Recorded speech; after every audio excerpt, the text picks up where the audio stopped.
Assalamualaikum warahmatullahi wabarakatuh. Perkenalkan, nama saya Irfan Syahyudi, NIM B10211911660 dari jurusan Manajemen Reguler A, mata kuliah pengantar akuntansi. Baik, saat ini saya akan menjelaskan tugas yang telah diberikan oleh Bapak Bintoro tentang kasus Garuda, Enron, dan Kimia Farma. Yang pertama yakni kasus Garuda. Pada tanggal 2 April 2019, polemik dimulai saat dua komisaris Garuda Indonesia, Khairul Tanjung dan Doni Oskaria, saat ini sudah tidak menjabat, menolak menandatangani laporan keuangan Garuda Indonesia karena tidak sesuai dengan pernyataan standar akuntansi keuangan atau PSAK.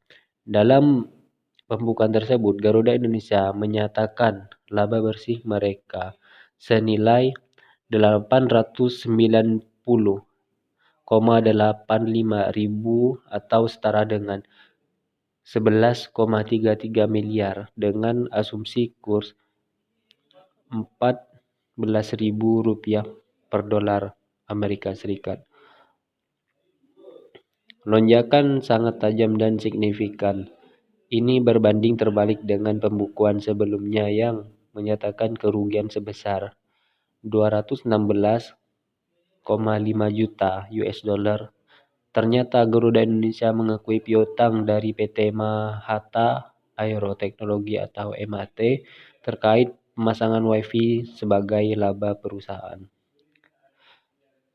Garuda Indonesia menerima sanksi dari berbagai pihak. Sanksi untuk auditor dari Sri Mulyani, yaitu pembekuan izin selama 12 bulan. Sementara itu OJK mengenakan sanksi pada Garuda Indonesia dengan denda 100 juta rupiah, serta masing-masing jajaran direksi dan komisaris didenda dengan harus patungan membayar 100 juta. Di samping itu, BEI juga mengenakan sanksi pada Garuda Indonesia dengan denda sebesar 250 juta.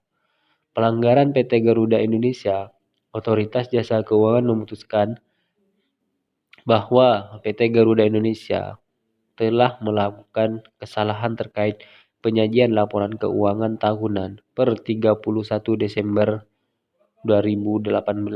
OJK mengungkapkan bahwa PT Garuda Indonesia telah terbukti melanggar 1. Pasal 69 Undang-Undang Nomor 8 1995 tentang pasar modal atau UU Pasar Modal. Yang kedua, Peraturan Bapepam dan LK Nomor 8 G7 tentang penyajian pengungkapan laporan keuangan emiten dan perusahaan publik. Yang ketiga, Interpretasi Standar Akuntansi Keuangan atau ISAK 8 tentang penentuan apakah suatu perjanjian mengandung sewa, dan yang keempat, Pernyataan Standar Akuntansi Keuangan PSAK 30 tentang sewa. Kasus selanjutnya yakni kasus Enron.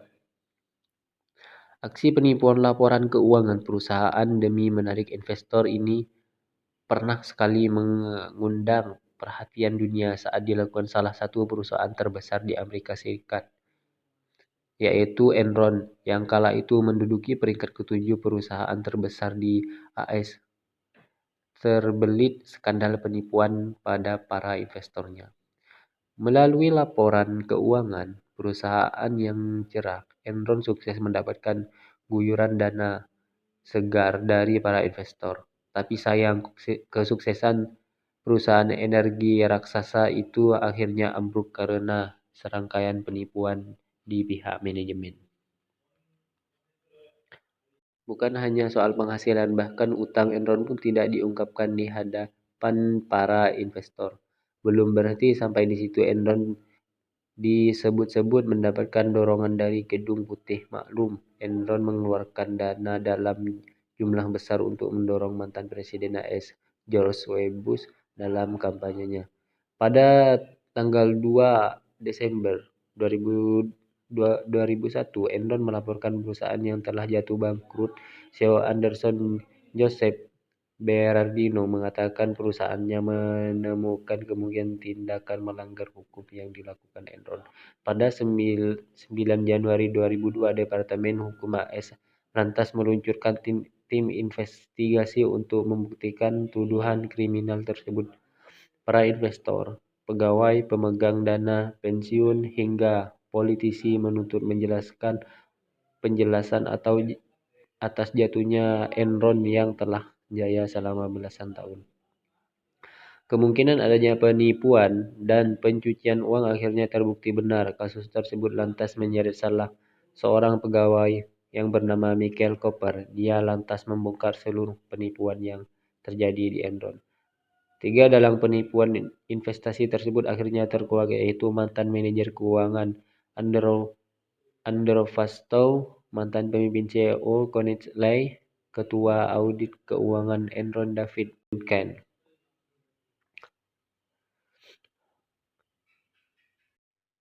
Selanjutnya yakni kasus Kimia Farma. Pada tanggal 3 Oktober 2002 dilaporkan keuangan Kimia Farma 2001 disajikan kembali atau di restate karena telah ditemukan kesalahan cukup mendasar pada laporan keuangan baru. Keuntungan disajikan sebesar 9,956 miliar rupiah atau lebih rendah sebesar 32,6 miliar atau 24,7% dari laba awal yang dilaporkan. Kesalahan itu timbul pada unit industri bahan baku, yaitu kesalahan berupa overstate penjualan sebesar 2,7 miliar rupiah, pada unit logistik sentral berupa overstate persediaan barang sebesar 23,9 miliar rupiah, pada unit pedagang besar farmasi berupa overstate persediaan sebesar 8,1 miliar dan overstate penjualan sebesar 10,7 miliar rupiah. Kesalahan penyajian berkaitan dengan persediaan timbul karena nilai adanya dalam daftar harga persediaan digelembungkan. PT Kimia Farma melalui direktur produksinya menerbitkan 2 buah daftar harga persediaan atau master price pada tanggal 1 dan 3 Februari 2002. Daftar harga per 3 Februari ini telah digelembungkan nilainya dan dijadikan dasar penilaian persediaan pada unit distribusi Kimia Farma per 31 Desember 2021 atau maksudnya 2001. Sedangkan kesalahan penyajian berkaitan dengan penjualan adalah dengan dilakukannya pencatatan ganda atas penjualan. Pencatatan ganda tersebut dilakukan pada unit-unit yang tidak disampling oleh akuntan, sehingga tidak berhasil dideteksi. Berdasarkan penyelidikan Bapepam, disebutkan bahwa KAP yang mengaudit laporan keuangan PT Kimia Farma telah mengikuti standar audit yang berlaku, namun gagal mendeteksi kecurangan tersebut. Selain itu, KAP tersebut tidak terbukti membantu manajemen melakukan kecurangan tersebut. Mungkin itu saja yang bisa saya sampaikan, kurang lebihnya mohon maaf. Assalamualaikum warahmatullahi wabarakatuh.